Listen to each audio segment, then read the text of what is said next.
Hi, how are you? I had quite the week, and so I thought I'd pop on here and say, come join me for a drink. Look, I have wine in a draft glass. And what I also have to show you, this is show and tell. Um, Look, does it look familiar?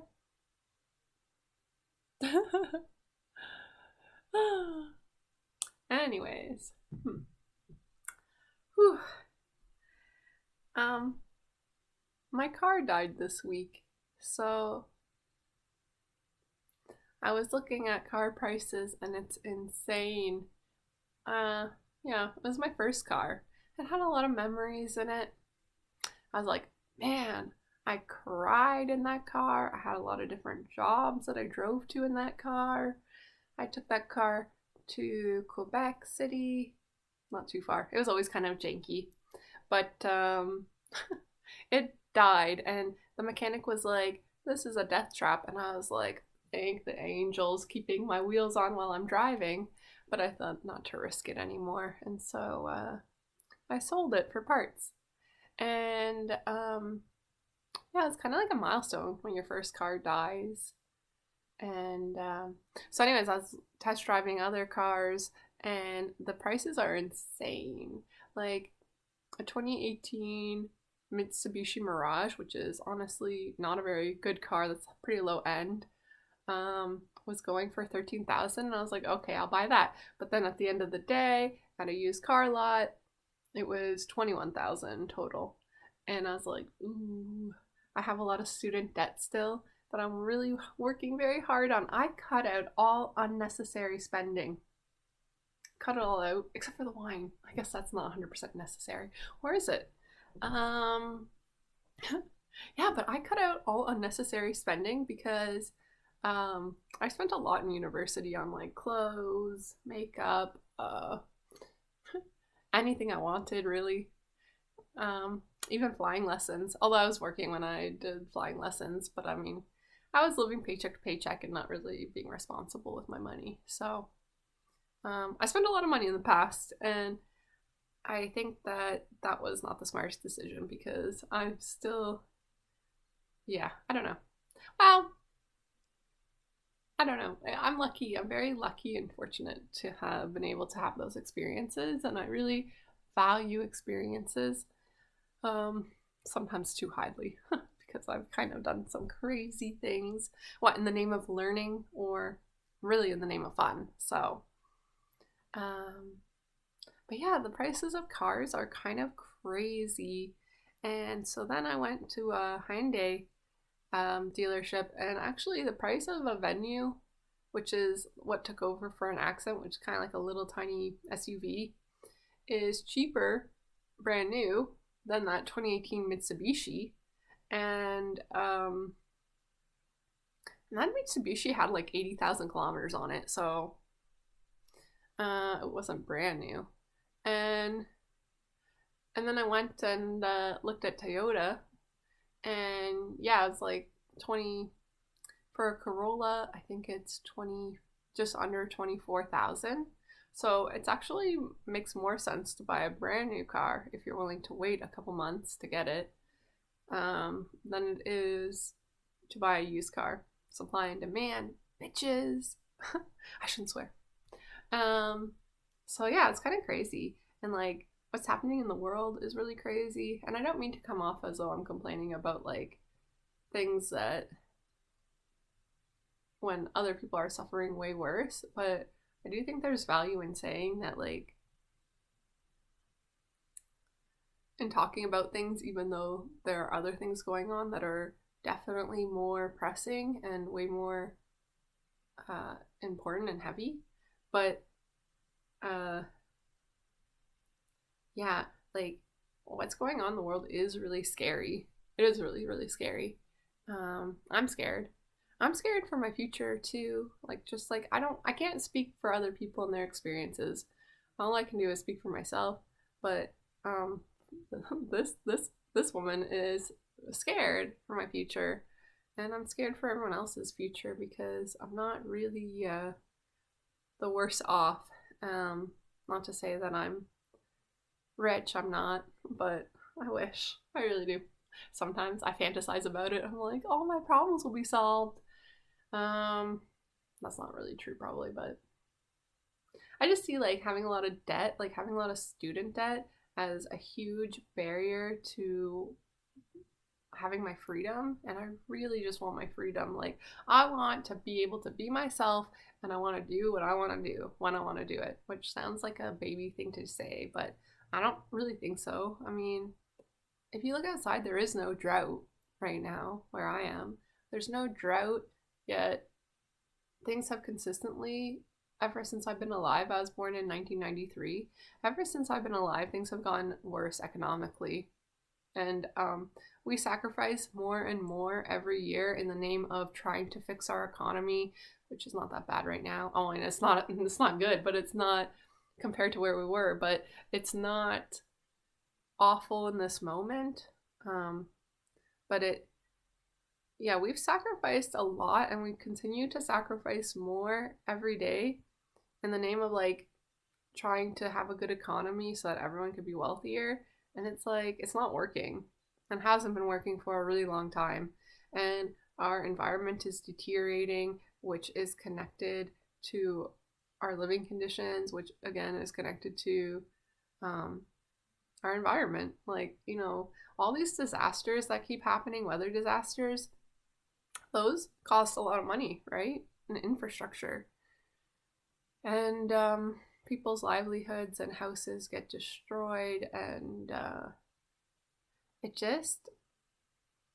I think that we really should, like, it's kind of like capitalism and socialism are best friends on the playground of life. I don't know if I've said that before on here, but it's true. And capitalism is like, kind of like, they're like alone, and they kind of, well, they are somewhat together, but at least in Canada. But anyways, they really need to like come together and mesh well to form a beautiful friendship, and it can happen. But yeah, like, I don't mean to be a complainer, but like the way I see it is that like we need to kind of set aside a lot of our capitalistic individual ideas, because it's not working.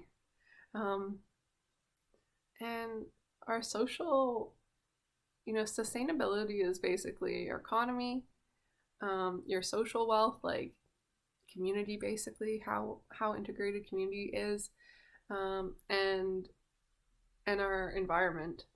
And when one of those three pillars goes, they all fall. And yeah, we're seeing it. We're seeing all of them like kind of crumbling. And I don't mean to be dire, like, but yeah, like, I'm worried. I'm concerned.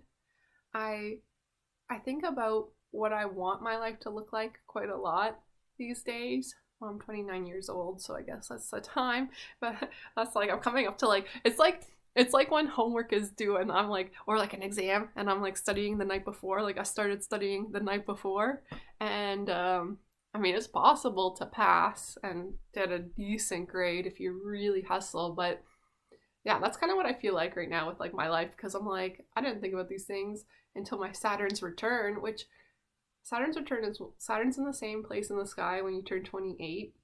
Now, I'm not saying that the planets have some kind of special influence over us in a spiritual sense. I have no idea. But metaphorically, it definitely rings true. Like, think about the 27 Club, which is a lot of people die, like a higher proportion of people die at the age 27 than any other age. And when you think about it, like, you've had enough time to be an adult to really mess things up by the time you're 27. Anyways, 28 is like, bam, Saturn is in the same part of the sky as when you're born, and it kind of represents like your true adulthood of responsibility and self-discipline. It's not a bad thing, it's just kind of like the natural progression of a human life. Just like you had, you were a baby, you're a toddler, you were a child, you were a tween, a teenager, a young adult, in your 20-somethings, and bam, 28 comes around and you're like, goddamn, I'm a full-fledged adult. I've been an adult for 10 years. What? Technically. Doesn't feel that way.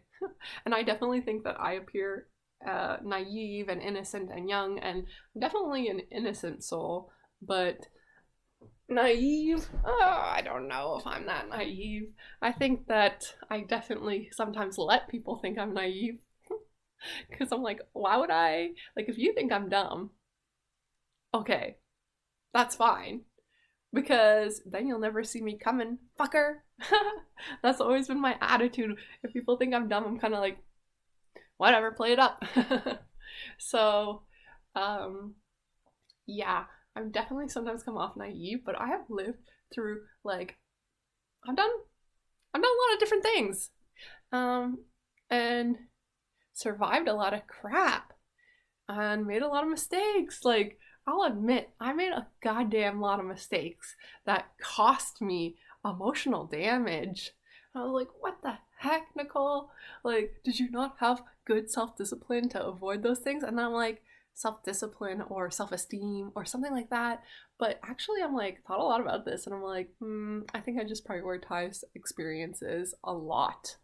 I mean, maybe that's an SE Dom thing. I don't know, for my ESFP friends out there. It was wild, but I loved it and I wouldn't trade it in. Like, I really do like my life, even though there's a lot of downs. Man, oh man, where there's some crazy things. Like, it's like some kind of drama, and I'm the main character in my life. And I don't create, well, I have created drama, like, for myself. I don't involve other people. Well, I try not to, anyways.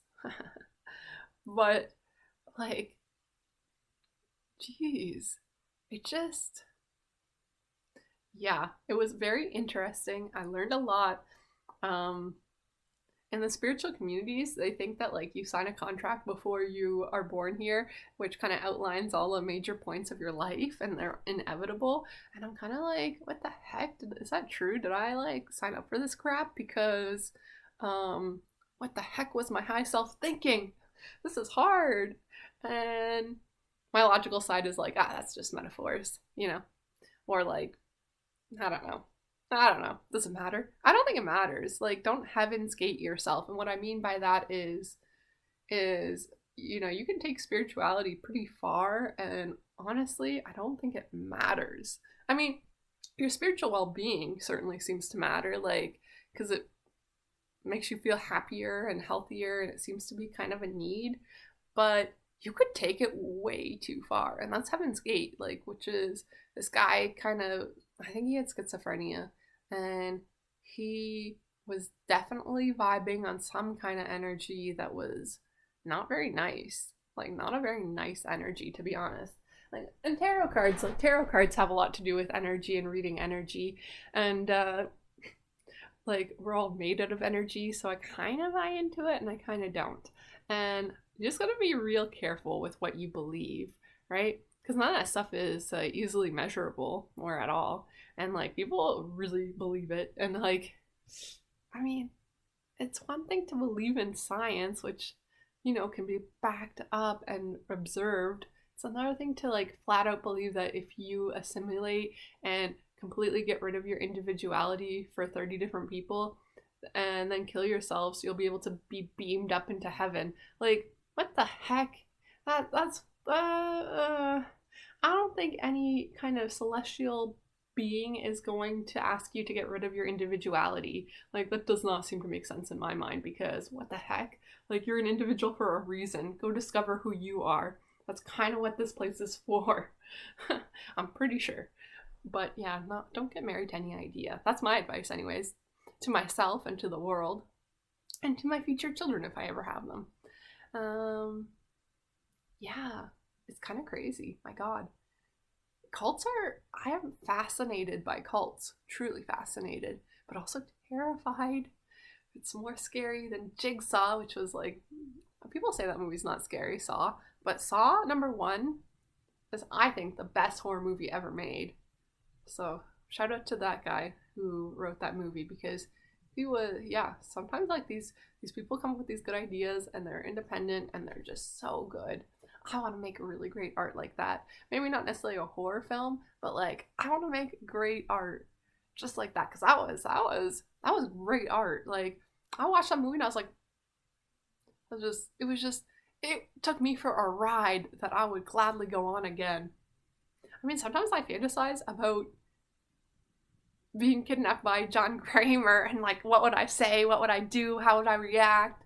Ooh, it's like, man, I gotta write some Jigsaw fan fiction. Oh, I gotta Google it. I bet it's out there. Jigsaw fan fiction community, here I come. Yeah, I really love that movie. That was just so, and he's an INTJ, I'm pretty sure. The character of Jigsaw, the guy who like orchestrates all, he basically builds these traps, kidnaps these people, predicts what they're gonna do so that he can make a twist and try and teach them a lesson, which is really arrogant on his part. That's where he fails, because he's not God. But yeah, that's an INTJ, and an INTJ gone rogue. Oh my god. I mean, INTJs, when they go rogue, they really go rogue. Like, at least when an ESFP goes rogue, it's more in the moment. Not really like, at least they're being super authentic. But an INTJ going rogue, it's like they plan meticulously. And you're like, how did you even, like, I mean, what the heck?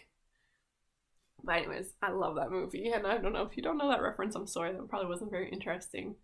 But yeah, not that I want to be kidnapped, I don't. Like, not in real life, of course, and it's not sexual or anything. Ugh. John Kramer, no offense. I know he's a real person, like the guy plays him, but I mean, he has a flat face that I kind of like, but murdering is not really my vibe, so definitely wrong, flat out. And I remember being in grade 9 religion class, which I regret going to Catholic school. This might be a little bit controversial, but the Catholic system in Canada is not superior to the public school. Public school system was definitely a lot better, and I still think is a lot better than Catholic school system. And like, I regret. I was just like, my 13-year-old brain was like, I want to wear a uniform. Ooh, that'd be so cool. Something new, something different. And I honestly think it hindered my sense of style, because I had a really crappy sense of style in first year university, and I was like, everyone else was like looking hella good, and I was like, what the heck? Like, how is it hard for me to put together a look? So I'm like, I think I blame my uniform days. I've since really improved on what my style is, but definitely have some kind of handle on it. But I like, speaking about style. Oh my god, look at these. Are these not absolutely amazing? They really are. Like, they're perfect for my face shape. And if you can see, I don't know if the camera can pick it up, but it has initials etched into it. Oh yeah, you can see it right there. See the initials etched into it? These were my mother's sunglasses, so they're her initials. And I get my glasses initialed too. You can take them to an engraving place, an independent one. I don't think the non-independent ones are going to do it because they're worried about lawsuits or whatever. But like, you know, just take it, risk it, and go get glasses engraved with your initials. It's hella tight. Like, it's just the best possible thing to do with sunglasses or any glasses. I've done it with my eyeglasses many times. I love it. And then you know, if you ever lose them at somebody's house, they'll be able to figure out who they are, because they're like, hey, there's initials in there. And then a little star. This one has a little star beside it, which I love. Yeah. So yeah, I love style, and it's important, and like the aesthetic. Which, by the way, I just want to say that goth aesthetic is like, goth and hipster are very easy aesthetics to achieve. And so I'm just like, when I see people being goth, I'm like, that was a very easy aesthetic to achieve. Like, where's the challenge? It's not a good aesthetic because it's just too contrived and too easily achieved. I don't know. I don't think like, oh, I'm gonna wear all black so it all matches. Like, you can't look at color theory for a second. You don't even need to, I don't know. I have a good eye for these things. I mean, that's ESFP. I don't even need to think of it, but like, Don't be scared of color. Please, world, do not be scared of color. I want to see adults wearing more color. We put children in crazy colorful outfits, and then somehow we all grow up and it's like beige and black all the time. You can definitely figure out a good outfit that's not beige and black. I don't own any black or beige clothes, although I do use like this is dark gray, and so that's pretty like tones it as some kind of base. But anyways, man, I'm all over the place, aren't I, tonight? Cheers. Go grab yourself a drink. Your drink. Oh, your drink is running low. Go grab yourself a drink. The other thing I really want to talk about was gardening. Yeah, I find that like sometimes that like I'm working a 9-to-5 office job, which is good. You know, it pays pretty well. I get to work from home most days. My office is in Hamilton. Oh, I shouldn't say that where I live. But anyways, my office is in the same city where I live, and I think that is a dream come true for sure. I definitely, when I started out, I was like, please don't make me commute. And so finally I have achieved, like I have optimized my line of work as best I could for myself. It's still not optimal for me though, because I do like producing things. And so I produce work, which is really good, like drawings. I'm an engineer, so I produce engineering drawings mostly. That's what I do. And I design sewers, and that, like, solving problems is kind of fun. But like doing it 8.5 hours straight every day, Monday to Friday, it's so not suited for me. Like, I just want to be out there hiking or gardening. I recently discovered gardening, and when I was a kid, I loved tying worms and knots. I would just like go out and be like digging through the dirt, and I'd just go get worms, and then I was not scared of them. I'm still not scared of them. I don't know why people say they're gross. Like, they can't even bite you. Like, I don't even think they're scared of you. I don't think they're that smart. Anyways, you tie them. I would tie them in knots, and then I'd watch them untie themselves. And some worms can untie themselves faster than other worms. And other worms, and also sometimes I would double knot them, right? And actually, surprisingly, when you double knot them, they come out way faster than when you single knot them. Weird, eh?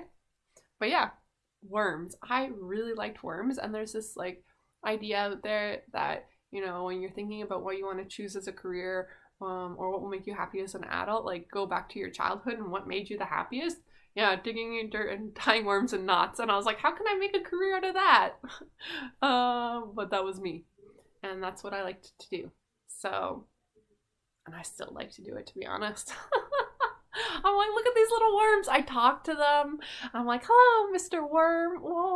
And I put them back in the dirt, and I pray for them that they don't get eaten. But also, well, you know, I like birds too. So I'm like, well, you know, you either get eaten or you don't. And one day, I hope my plant, like, when I die, I really would prefer to be buried into the ground without a coffin. Just put my body in a deep hole. That way the worms can eat me. And it's very beautiful, like it's a circle. It's very cyclic, and I like it. And I'm not scared of being buried. I'm scared of being cremated. But buried, yeah, that doesn't really scare me. So I just would rather be buried than cremated. But I might not get a choice in that because I'll be dead. But yeah, I would like to be eaten by the worms. That seems kind of beautiful. And then a tree planted over my body so that you know that my nutrients that I'm borrowing right now are being used to fertilize and sustain the tree. And I love that. I think that's really beautiful. So yeah, gardening has a lot of beauty in it. And things smell good. They're tangible. Also, I think that gardening is another secret key to getting ourselves out of this mess. Like, capitalism, socialism, best friends on the playground of life. Yeah, like when back in the day, like I'm talking like 100 years ago to 200 years ago in that range, if a man left his wife, like number one, that was pretty taboo, so nobody's gonna hire her. It's like basically like Les Mis all over again. Like somehow women have gotten shat on 10 times, and like for no good reason, because clearly they are the better leaders. I'm just saying, they're like, the way men and women are different. They just are. They have different needs, different mindsets, different. They're just different, and they're different from an early age. Like little boys are far different than little girls, and yeah. And actually, little boys are definitely more vulnerable to a lot of different dangerous things than girls are, because boys are very innocent. Like men, I don't think, yes, there are like a lot of bad men, and like, of course, but like, god damn, in general, men are very innocent. Like, this is one thing that, like, and take it from somebody who is an innocent soul. Like, and if I can come off naive, like, men, it's not that men are naive. They're just very, very innocent. Like, boys are incredibly innocent. And I don't know, innocent people can get pretty hurt. Like, so boys emotionally and psychologically can get hurt way worse than girls.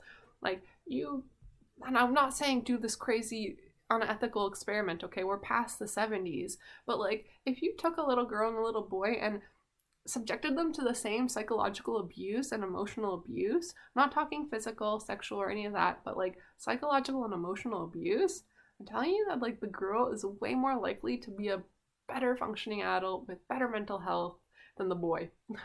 So I don't know, like, and men don't have great like social connections, which is one reason why I think that, but like, I think it's great when you see them and they do, and it's like, ah, good. But yeah, men and women really are different, and where was I going with that? I don't know. Crap.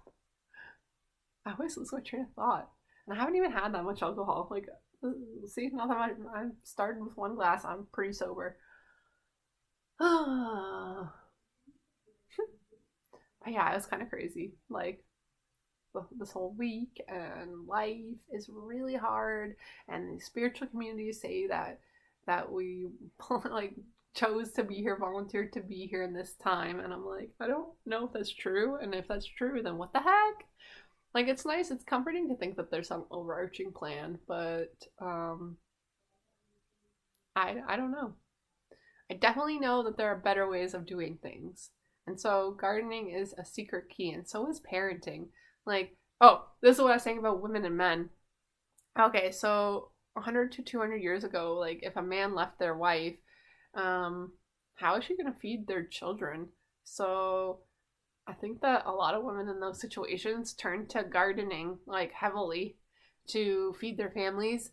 And so with that idea in mind, I think that it would be so awesome if our culture turned to one where gardening became a cool thing to do, because it would be a lot more sustainable, and it would offload a lot of things. And that leads me to talking about land development. Once again, like, the pain of my existence is how we're developing land in Southern Ontario. It is garbage.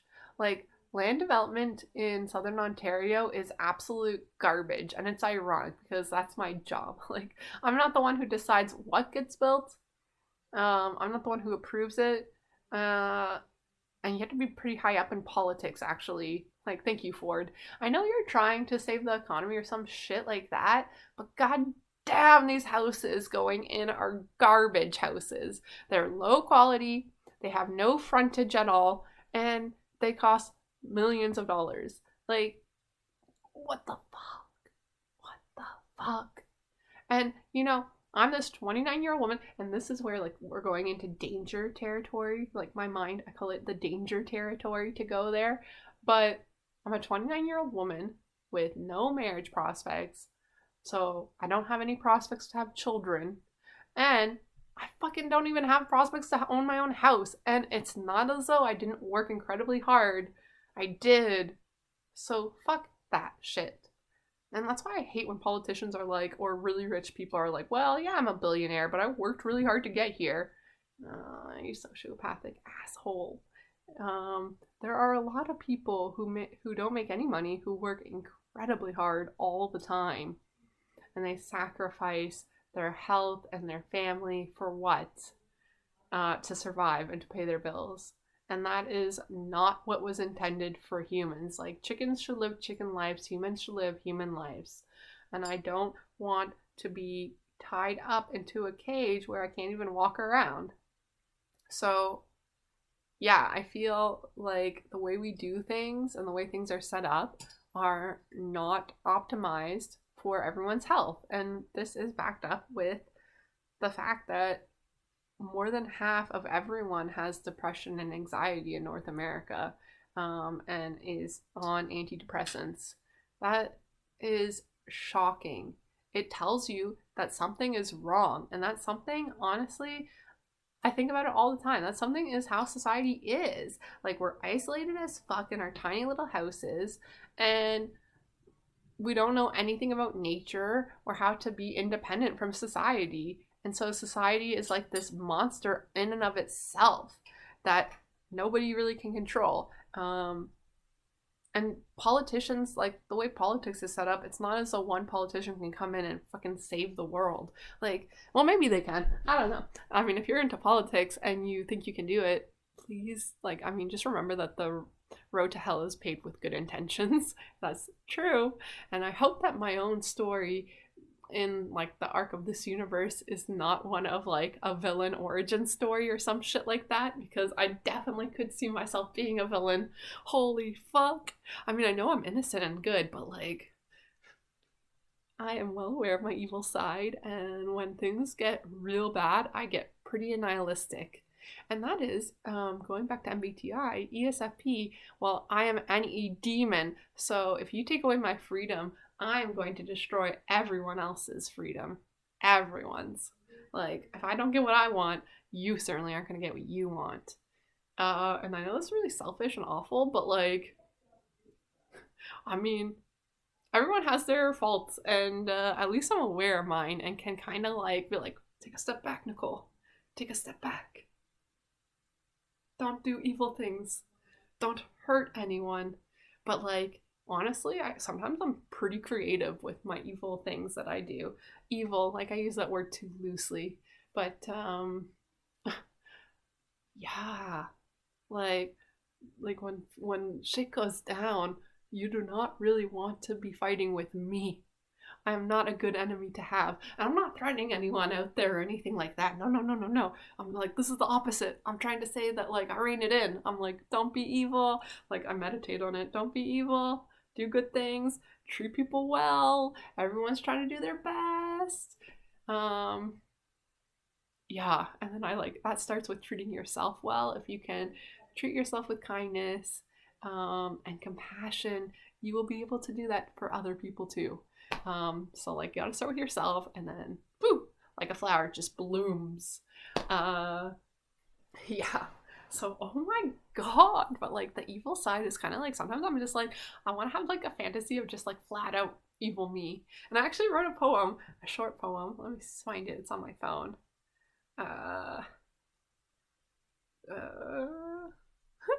There are many poems. I could be in my way.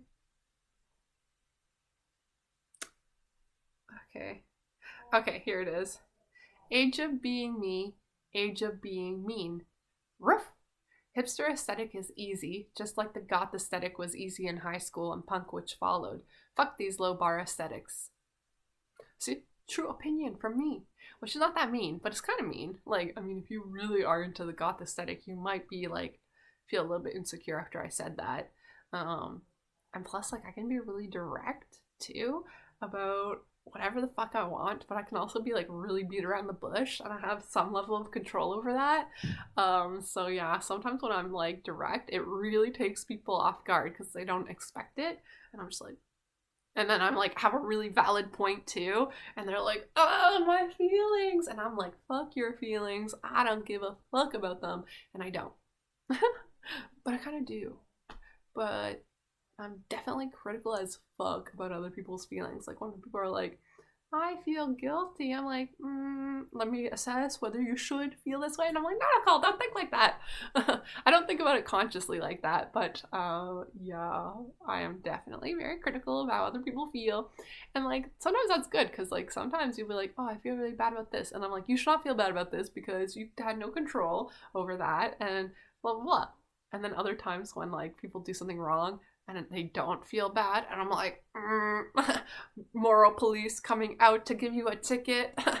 You acted unethically. So yeah, I mean, I said before that I'm God, but really it's more like I'm 2/3 divine, 1/3 mortal. So, which is honestly a great combination, mortal and divine coming together, but more than half. So fuck you, Hercules, because I'm Gilgamesh. And I really am Gilgamesh today. And I'm missing Enoch. Enoch is my best friend, and I miss him.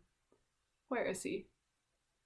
But here I am, being Gilgamesh all alone on this earth, with no marriage prospects.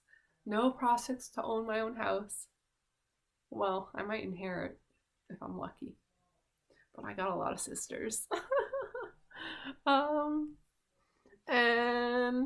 I got 3 older sisters. And yes, queen. Like, the world is kind of crazy.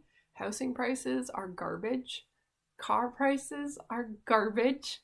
And I'm like, all I wanted was fucking freedom and a little bit of stability and, wow, and also to have a good time. I basically wanted the world. And it hasn't always been easy or always worked out. But I refuse to be sad about this any longer. I'm not gonna be sad if I never fucking get married. So what? I'm that crazy bitch in the grocery store that's doing her life. Like, okay, I'll show you my outfit today. And I did go to the grocery store in this outfit today. You know, people always look at me when I'm wearing my zebra leggings, and some people give me dirty looks and they're like, look at that fucker who wants the attention because she's wearing zebra leggings. And other people appreciate my style, but I don't give a fuck, okay? You know, this is the point that things have come to in life, is that, you know, Carl Jung said this somewhere, that, you know, you kind of get like more individualized as you are single. And so what happens is, to women, if they don't get married, they just kind of get crazier and crazier. And I definitely have seen that in myself. I'm only 29, so how crazy can things get? I don't know, maybe being a life of being a spinster isn't going to be that bad. But to be honest, it's my own fault mostly. Well, it's not completely my own fault. There is definitely other people to blame in my story of my 20s. But a lot of it definitely is my fault. Well, it's not really my fault. I mean, I could have made different decisions that were more... Nah. You know what? If I made different decisions, I would have ended up marrying somebody I didn't respect, and that's not going to work. I need to respect the person I'm with. Like, that is bottom line, sort of what I'm looking for, and that says a lot about me, I guess, about... but, like, I definitely have... Okay. Kind of a little bit scared to admit this, but I definitely have a complex attachment style. You know, sometimes it's anxious, but sometimes it's avoidant. And sometimes it is secure, but it needs to, you know, the secure attachments come from people who are able to form secure attachments. And if you're not, I'll still be your friend, but it can get fucking dicey. And I just think, sorry, Lisa. Like, if you ever see this YouTube channel, Lisa, I'm sorry. But fuck you as well. I'm both sorry and I'm like, fuck you still, though. Lisa. I do miss her, though. I really do. God damn. But yeah, that was a case of me being avoidant as fuck with her. But other times I'm preoccupied anxious with other people. And then, my preoccupied anxious swings, and then I'm like avoidant, and then it's back to this, and then it's back. And I'm just like, oh god, you know. And there's a great book called Attachment, which is really good. It's a good read. Like, it's good. I love it. But I read this book and oh, like most of the book, okay, like so there's a small section on secure attachments and what those look like. And then it goes on to preoccupied anxious, which is basically the needy person in the relationship who does the chasing. And then there's avoidant attachment, which is probably, in my opinion, the worst one to have. But anyways, if you have that one, like, I don't know how to solve it. It's like, good luck. Good luck, peace. But yeah, basically, avoidant people are the ones who, as soon as they catch feelings, they're like out of there, run away. You know, they're the type who ghost you and stand you up and yeah, all that crap. Which is really triggering to a preoccupied anxious. So if you're flat out preoccupied anxious all the time, like, god damn, that's not easy either, but at least, like, I could see how you could heal that, because it's easier to heal that because as soon as you feel scared that they're going to leave you, you just calm down. You're like, okay, they're not, like, they haven't texted me in a couple hours. That doesn't mean that they don't like me. I don't know what that means. It probably doesn't mean anything. It actually probably means they're busy doing something else, and that's okay. That's normal. They should have their own life, and I am okay, and I'm not being abandoned, because at the end of the day, both of these attachment styles are very scared of being abandoned, and this is like a deep abandonment issue. I guess it could also come from, like, okay, so abandonment issue, yeah, basically it's abandonment. Like, you're somehow, it's a young child, or somehow you got like this idea stuck in your brain that you had to be hyper alert so that you don't get abandoned, so that you do get your needs met. And some of this stuff comes from childhood, like early like baby infant stuff. So yeah. But if you're avoidant, I don't know how you're going to, like, you get like this weird feeling inside of like, oh shit, I have to run away, or like, like, get away from me. Like, how are you gonna solve that shit? Like, I don't know. See, I swing from both, so I kind of understand both in some degree, and I'm like, when I feel like running away, there's not much that can get me to stay. I really mean that. Like, this other day, this guy told me, he was like, I really miss you. And right away I was like, time to get out of here, time to leave. Like, like, you miss me, I don't miss you. Which is mean, sort of. But definitely, like, it was like a, like, it's like a, kind of like a jump, like a, the preoccupied anxious is the same thing, but it just is triggered by something else. Like, by somebody not texting you for a couple hours, and you're like, you're like, oh no. But the avoidant one, there's not much that can make me stay when I'm being triggered in that way.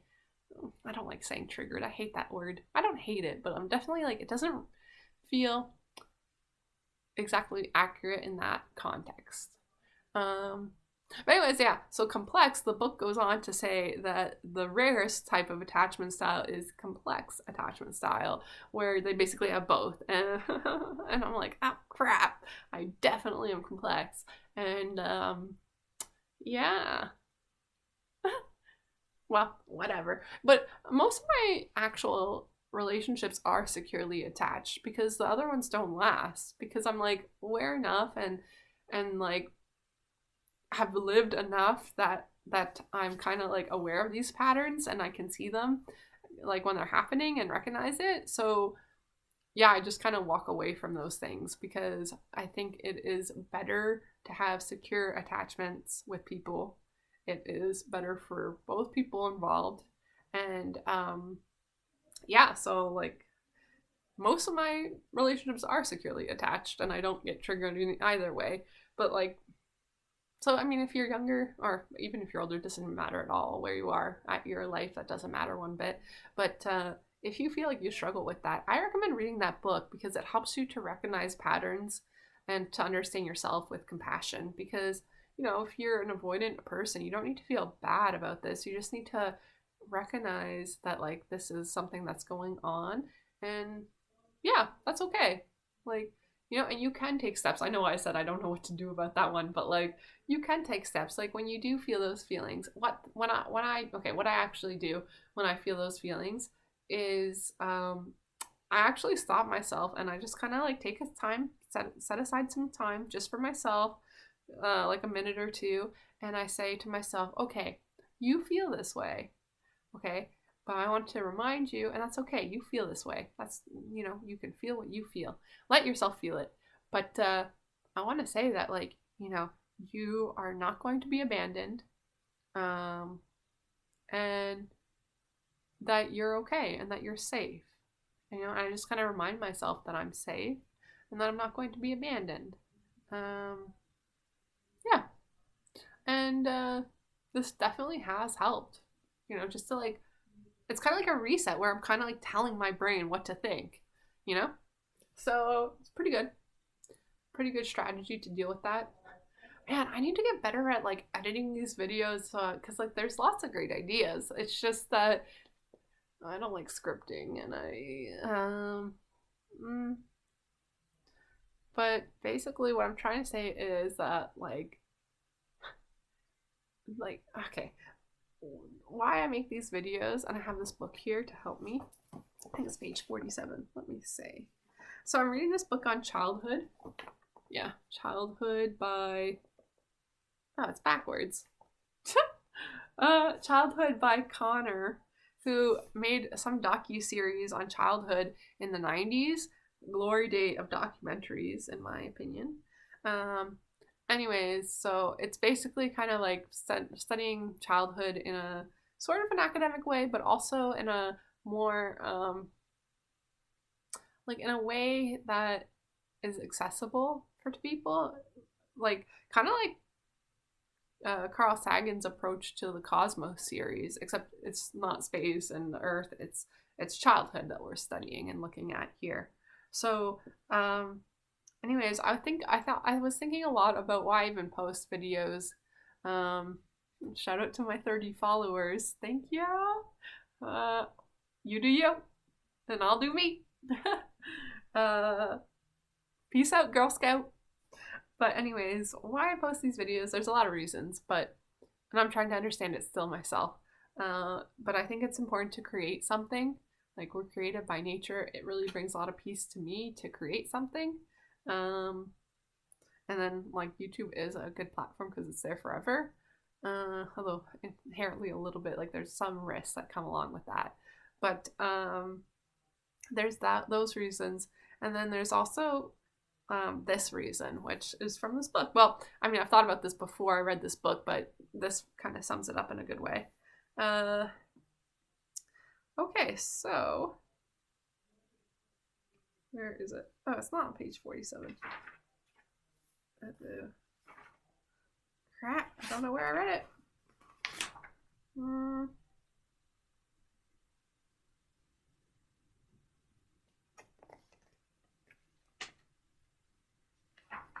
Okay, here it is. Sorry. Okay, so Elizabeth Jocelyn of Cambridgeshire, England, approaching first motherhood in 1622, wrote an entire book of advice and instruction to her unborn baby to guide the child in case of her own death. Yeah. So I definitely, like, I think about these videos and I try to make them appropriate, but I think about them as though I'm talking to myself. I mean, I'm mainly talking to myself and the world, trying to address the world as though, like, I'm addressing the collective conscious, basically. As though, like, I can do some kind of, like, divine witchcraft to help improve the balance. Remember? The balance? I'm still wearing my necklace to improve balance in the world.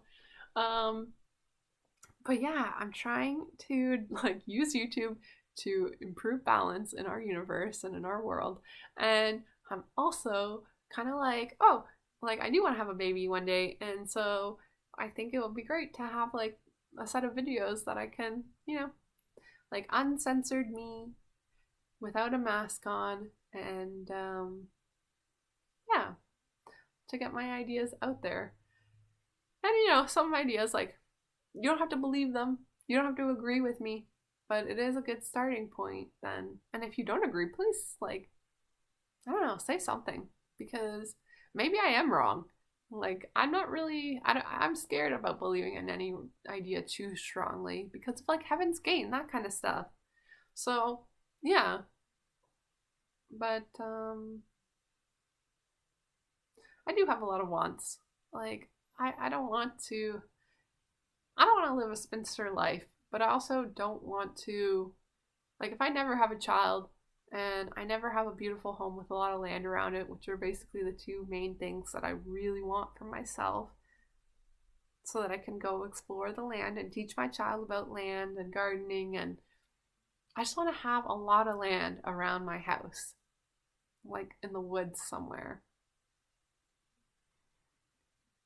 and have enough money for food and a car so I can go on trips, like day trips, I mean, and weekend trips, going to visit places.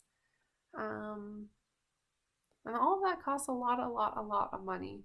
And so, but that's really what I want. I want a house, a good house with a lot of land around it, and a car, and a baby. That's what I want really badly. And I'm like, sometimes I get really sad when I think that my life isn't moving in that direction. Um, and I'm impatient, and, I have a lot of student debt. And so that's a huge barrier to getting what I want. And I'm tied to this office job that can only offer me so much. And it's not enough for what I want. So yeah, like that's the danger territory really, because I can get really upset and angry at the thought of me not getting those things, like not being able to build those things. But then I'm like, no, I have to believe in myself and try, and also balance that with accepting my fate as it plays out. And if I never have a child, can I still have a life worth living? And yeah, I think the answer is yes, but uh, it's hard for me to accept, if that makes sense. Because I really want to have my own child. I used to be a nanny, and I gave it up to go back to engineering so that I could pay off my student debt, which I myself incurred, and made those decisions. But I was young and I had no idea really what I was getting myself into in terms of a debt load. And then I decided that I didn't want to be an engineer, so I went back to school and studied midwifery for 2 years, and I don't regret doing these things because they were awesome experiences, and I know a lot more about the world than I ever did before. And I got to experience a ton of things. But oh man, did it cost money. And I'm looking at my debt load and I'm like, and then I now know exactly what I want, and I'm like, fuck. Like, there's a huge barrier because basically my idea is that I have to create my own business to make enough money to get the things that I really want, which is just a home with lots of land around it, and a baby, and a car, and like so that I can always afford food because my child has to always be safe. And I'm like, how the fuck am I going to afford any of this? Well, the answer is you have to create your own business somehow, because engineering is not going to be able to provide me that, I'm pretty sure. And I used to be a nanny, and I gave that up, and I took care of a baby. Her name was Eve, which is a beautiful name. And I remember like really, like when I got the job offer, I remember just like really like not wanting to leave her. I really didn't want to leave that baby. Because in the nannying world, a lot of, and this is no, I'm not trying to put anyone down at all. You organize your life the way you want to, and I'll organize my life the way I want to and can, right? There's no judgment there. But, oh God, this one's really long. But anyways, the thing is that I left Eve so that I could have my own Eve. And if I don't get my own Eve, then that sacrifice was really intense. And for what? I miss her. And in like the world of nannying, you work for people who have to be able to afford a nanny. So these are usually professionals who work long hours. And, what ends up happening is, who is the one raising the child? The nanny is raising the child. And I don't, I love the parents, but I love the child too, very, very much. So to give up taking care of my baby, she's not my baby. She's not my baby, but to give up that bond and that relationship, it's a really big sacrifice. It's a really, really big sacrifice. But I had to do it to pay off my student debt. And because I thought that if I did pay off my student debt, that I would be able to create my own Eve one day.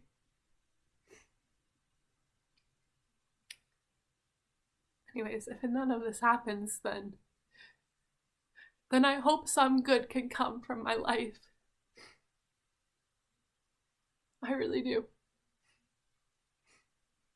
Because I long to be with that baby, to be taking care of her, to be teaching her about the world, to be protecting her.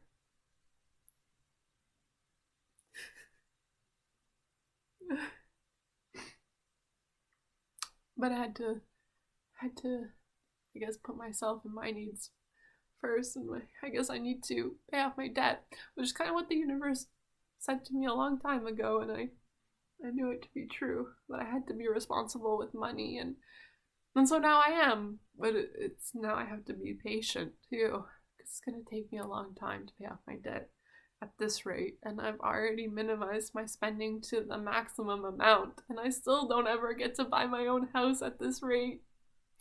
At least not here where I live, where I was born and raised. My only home that I know. And I don't know. I guess it's no one person's fault, but fuck the 1%, because money trickles up, it doesn't trickle down.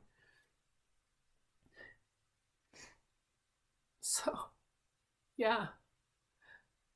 And I don't like being a cog in the machine. One time I went to this place where it's basically like you have some kind of psychedelic experience without taking any drugs at all. All it is a light that flashes, and you close your eyes and you're sitting underneath this bright light that flashes in a specific, there's different patterns and frequencies that it flashes at and brightnesses. And it causes, like, if you just sort of meditate while this is happening and your eyes are closed, because if you open your eyes, you're going to burn your retinas. Like, don't open your eyes. Don't look at the sun. But anyways, one time I did this, and you just kind of like let your mind clear, focus on your breath. And what happened was, what happens is that all these patterns, like these fractal patterns, start appearing in your vision. And so it's sort of like a psychedelic experience without taking any drugs at all. And it ends as soon as you turn the light off, which is nice, because if you've ever done psychedelics, that can be really scary, and it can last a good chunk of time, like 8 hours of, well, I don't recommend doing drugs at all, but there's a lot out there to be explored, and you shouldn't really do it unless your brain is fully developed.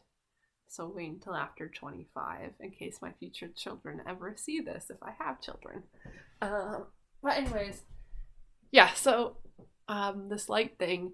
Anyways, I saw like these fractals were appearing, and then I saw men carrying briefcases going upstairs in all directions, and they're all the same men, and they're wearing the same coat with the same briefcase, and they're walking up these stairs in the same pattern.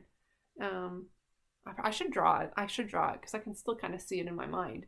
And anyways, I remember just being like, well, that really is what it's like, like working and producing, and it's pretty, I don't know, I still haven't found a balance with work where it's like, yeah, I love what I'm doing, and this is not just me being a cog in the machine.